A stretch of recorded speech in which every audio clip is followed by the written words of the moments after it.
tumaini lako lisiwe katika hali ulio nayo. Wangapi wananielewa ninachokisema? Bali katika Mungu uliye naye, mwenye hicho alichokupa. Siku zote mimi nawaambia, nipate kachumbi kwa jirani yangu lazima niwe rafiki yake na niwe na ujirani mwema na yeye, si ndio? Amen. Ukitaka vya Yesu Kristo lazima uwe na Yesu na upatane naye na uambatane naye, utavipata vya kwake, sema amina. Amen. Utavipata vya kwake, sema amen.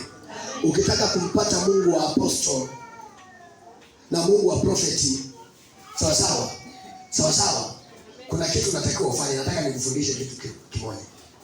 Nataka nikufundishe kitu. Wangapi wanataka waambatane na Mungu wa baba yao na mama yao hapa kwenye madhabahu hii? Wangapi wanataka? Wangapi wanataka? Sasa kuna siri ya kuyapata hayo mafuta. Kuna siri ya kuyapata hayo mafuta. Kuna siri. Takupa andiko. Isaka alikuwa na wanae, lakini alitaka mmoja ambariki, lakini kabla ya kumbariki alimtaka aende akafanye kitu fulani. Ampikie chakula kizuri na akawende porini huko, utakufa na wanyama, utajua mwenyewe. Utajua mwenyewe, nenda kaparangane, letee mnyama mzuri aliyenona hapa nitengenezee, nipikie nile vizuri, moyo wangu ukubariki. Kwa hiyo hakuna kinachotoka bure kwa watumishi wa Mungu. Hakuna kinachotoka bure kwa watumishi wa Mungu. Ni baba yako, ni mama yako, lakini kuna wakati anaposema, mwanangu naomba ukaongezeke, hebu kimbiza kasenti kidogo uliko nako, mpatie kwenye mkono, chap chap. Chap chap, kufanya haraka yani, chap chap. Sura nielewa vizuri, yakamata yale mafuta kwa haraka. Kamata yale mafuta, kikamata akaona hivi, wekundu wa Msimbazi, akasema kwa nini mtoto asibarikiwe? Kwa nini mwanangu huyu asibarikiwe? Ameona laki, kwa nini mtoto asibarikiwe? Jamani, atakushika atakumiminia zote. Sema amina yenyewe. Amen. Nenda kamuulize Yakobo alipopeleka kile chakula kwa babake. Hebu fikiria, ni mwanae wa kumzaa na ana haki ya kumbariki kwa sababu ndiye yeye mwenyewe, ndiye yeye. Isaka ndiye Yakobo, Isaka ndiye Esau. Sio, unaelewa sawa sawa? Lakini akamwambia, nipe kitu kwanza nile, moyo wangu ufurahi kisha ukubariki. Nipe kitu kwanza, anza wewe kutoa. Sema amen. Anza kwanza. Tuseme amina yenye nguvu. Hebu leta kasuti mpige nako Mariko pale uone. Jamani, mbingu itatetemeka. Mbingu itatetemeka. Mbingu itatetemeka. Hujaelewa tu. Wewe hujaelewa ninachokisema. Na hujalielewa ili andiko. Hujalielewa. Unanielewa sawa sawa? Narudia kusema hivi, Mungu hana bure na Mungu hana maskini. Mungu ana matajiri wote. Mungu hana maskini. Wangapi wananielewa ninachokisema? Mungu hana maskini. Ana matajiri. Ana matajiri. Hana maskini. Kila anayeitwa mwana wa Mungu, baba yake amesema fedha na dhahabu ni mali yangu, njoo nikupe. Njoo ni. Sasa wewe unazo tayari, wewe si tajiri. Wewe si tajiri. Unanielewa vizuri wewe? Unanielewa sawa sawa? Mimi nimeona hapa nyekundu zimekuja chap chap, nikasema leo mbona kutawaka moto hapa? Kasema sisi wabarikiwe tu hawa watu wa Mungu. Si akapokea hilo shamba lake jamani. Si akapokea hiyo ndoa yake na yeye acheke jamani. Siseme amina. Si akapata watoto wa chap chap kabla hajazeeka jamani. Akawalea na kuwatunza eti. Sema amina yenye nguvu. Sisi hatunaga wivu. Sisi wote mioyo yetu imefanyaje?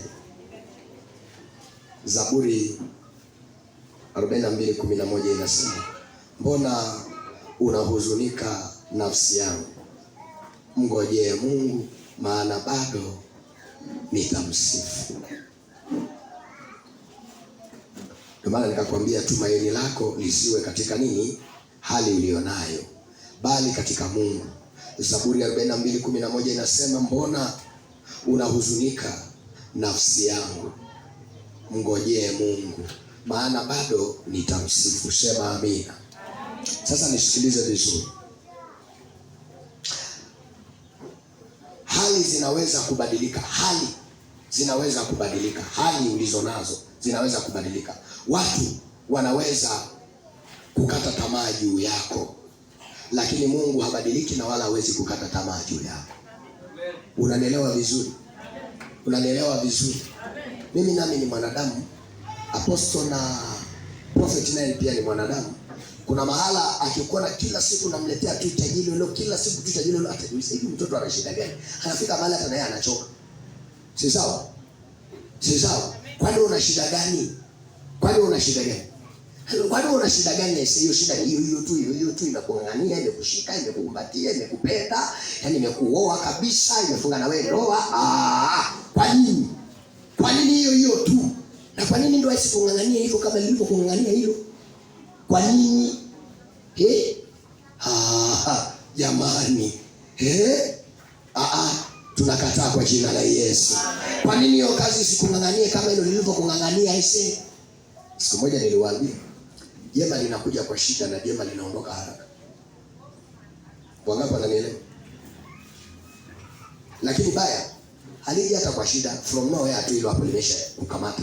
Lakini kukutoka sasa, ni kibarua. Wewe anakuchoma kwa dakika hii. Wewe anakuchoma kwa dakika hii. Lakini kukutoa na wakati mwingine kulia utafanyaje? Funza anaingiaje kwenye kidole? Funza anaingiaje? Utamwona mtu aliyeka na kadudu kafunza ise ananogewa kukuna kweli. Anawasha vizuri mno, yani kangeendelea hii baadaye kikikolea. Funza akakaa vizuri kwenye hicho kidole. Wakati unaminya ule funza unajisikiaje? Na hata shimo utaliona sio? Maana ukitoa funza hujatoa kile kiini chake, bado hujatoa hiyo funza. Bado hujatoa. Kwa hiyo lazima tumkamue mpaka atoke kabisa. Aache shimo wazi ndio utapona. Sema amina yenye nguvu. Amen. Sema amen yenye nguvu. Amen. Umeelewa vizuri? Amina. Ukiweka tumaini lako kwa Mungu. Ukiweka tumaini lako kwa Mungu, hutatikisika hata dhoruba itokee. Hata dhoruba ikija. Amen. Ndugu yangu, leo nataka kukuambia kwa mamlaka ya jina la Yesu Kristo ya kwamba magumu yako si mwisho wa kuinuka kwako. Amen. Nataka nikwambie kwa jina la Yesu, magumu yako sio mwisho wa kuinuka kwako. Inuka, songa mbele. Twende mbele bwana. Twende. Inuka twende.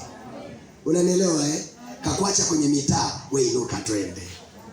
Wako wanaelewa na wanaokuelewa wataambatana na wewe mpaka mwisho. Sema amina. Amen. Wanazalishwa hapa na wanazaliwa hapa kwenye madhabahu ya upatanisho. Sema amen. Amen. Wanaokuelewa na unaowaelewa, mtakao tembea mtembee, hakika mfikie malengo. Sema amen.